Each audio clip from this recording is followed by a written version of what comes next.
반갑습니다. 방식이TV 방식입니다. 여러분, 박근혜 대통령 탄핵 정국 당시에 여기저기 방송에 기어 나와서 부동아리를 나불나불 대다가 지금 재판을 받고 있는 이 안민석, 이 인간 좋아하는 사람은 보수 진영에 단 한 분도 안 계실 거라고 제가 장담을 합니다. 이자는 22대 총선에서 친명계인데도 불구하고 공천에서 배제가 되지 않았습니까? 경기도 오산에서 무려 5선이나 해먹고 이번에 또 당선이 됐다면 만약입니다. 뭐 다 물 건너갔지만 추미애와 마찬가지로 국회의장에도 나갈 수 있는 인간이었는데 어찌됐던지 국민 세금을 세금할 기처럼 다 핥아먹고, 그렇기 때문에 지금 의원직을 하지 못한 데에 대해서는 정말 천만다행이라고 보고 있어요. 이자는 탄핵 정국 당시에 자칭 이 개명 전 최순실의 전문가라고 하면서 온갖 허위사실을 유포했었는데요. 솔직히 말하면 안민석은 이 최소원의 전문가가 아니라 사기선동의 전문가라고 볼 수가 있습니다. 안민석은 최소원 씨에 대한 명예훼손 혐의로 기소가 된 상태에서 지금 재판을 받고 있는데요. 이자가 느닷없이 어이없이 신변보호를 요청했다라는 겁니다. 아주 가지가지하고 자빠졌는데요. 뭐 아시다시피 최소원 씨는 박근혜 정부 국정농단 사건의 핵심 인물이자 100%는 아니지만 상당 부분 억울한 누명을 쓰고 현재 8년이 넘는 옥중 생활을 하고 있지 않습니까? 이 최소원 씨 같은 경우는 조카인 장시호의 위증으로 인해서 억울하게 구속이 됐고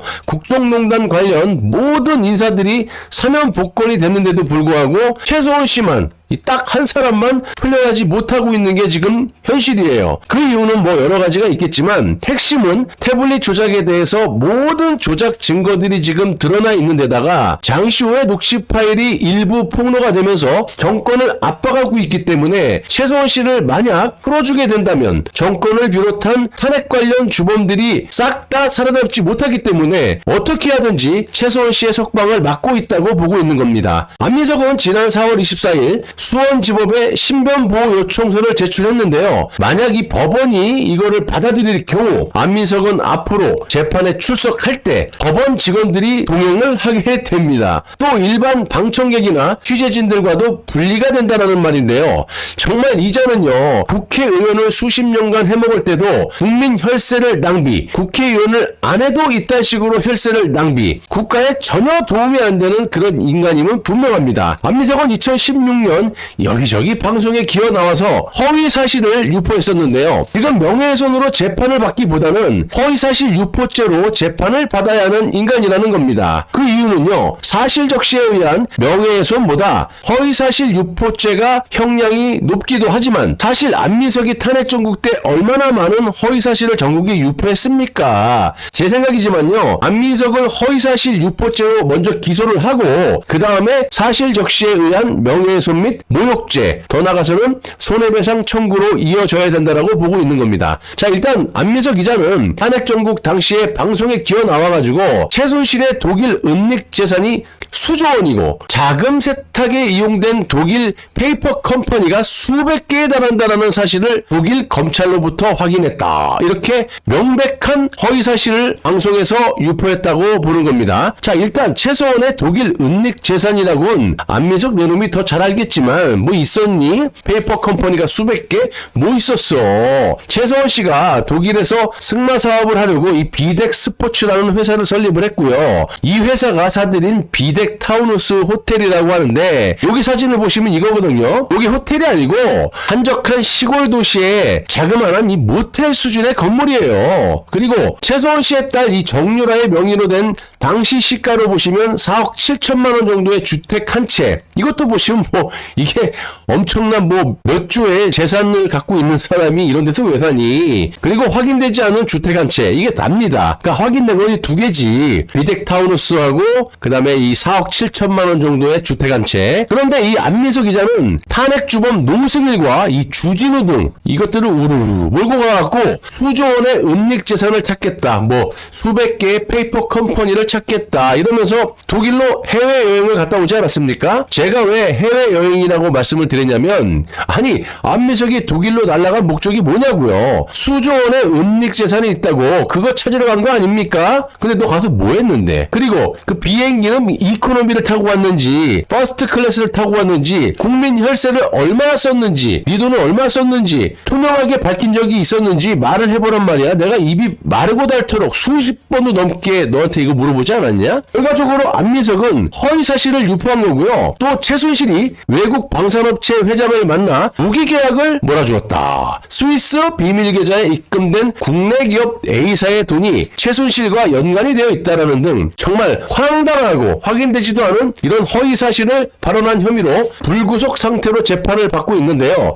이것도 한번 보세요. 얼마나 황당한지.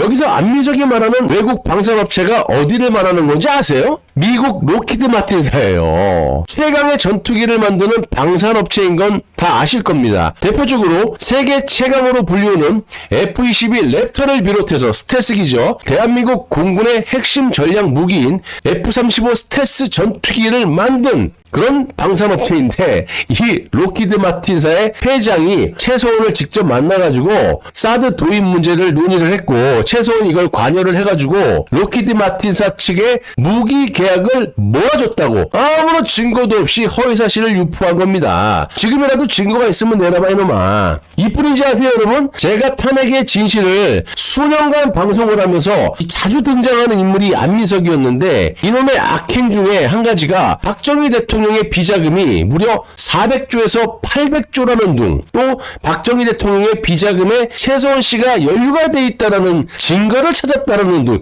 있으면 내놓으란 말이야 이놈아. 이것도 추후 법망을 피해가기 위해서 어떤 짓거리를 했느냐, 미국의 또 프레저 보고서를 인용했다, 이렇게 조동아리를 나불나불 댔던 놈이 바로 안민석이에요. 또 법원의 접견 금지 명령이 내려졌음에도 불구하고 안민석은 박영선과 함께 최소원 씨를 찾아가서 얼굴도 보기 싫은데 말이야. 둘 다 접견하기 싫다는 최소원 씨를 갖다가 윽박 지르고 협박 지르고 문을 갖다 발길로 뻥뻥 차면서 나오라고 말이야.